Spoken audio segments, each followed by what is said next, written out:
Hi, this is Joshua from Shared2FA. I wanted to record a quick video walking through how to add an authenticator profile to your Shared2FA account. So the reason why we'd want an authenticator profile is this would be in place of, for example, Google Authenticator.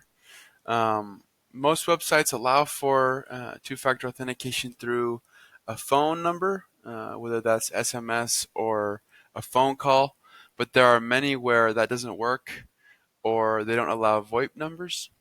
In which case an authenticator profile would be the go-to and is the tried and true methodology if a phone profile does not work for you. So I'm going to walk through what that would look like. We'll just click on Add Authenticator Profile. We'll give it a name. We'll just say Joshua Testing here. Now, the method for the private key, so whatever you're going to use, for example, let's just say Google, my Google account, I'm going to click on Add Authenticator app and then Set up Authenticator. Now, I could scan this or I could take it. Typically what you do is you just pull out your phone and open your camera and look at this QR code. And you can actually take a screenshot and upload an image right here. But on most authenticators, if not all, you can click on this can't scan it. And it's actually going to give you the code that QR code represents. So if we copy that guy, just come back over here, paste that in,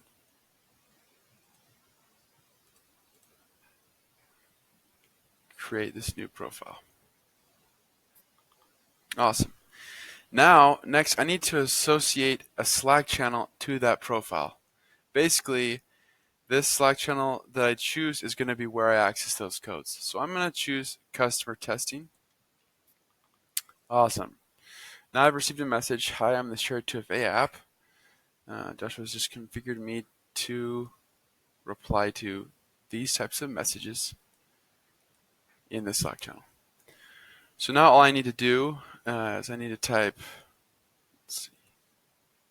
dash Shared2FA, and that will automatically retrieve my code. So I'll just type that in, and we're verified. So from now on, when you're logging in and ask for two-factor authentication with your Authenticator app, all you need to do is come in here to your Slack channel, dash Shared2FA, and it will give you your two-factor authentication code. You can copy that, paste that in, and that's how it works. So hopefully that helps. Let us know if you have any questions, and we'll catch you in the next video.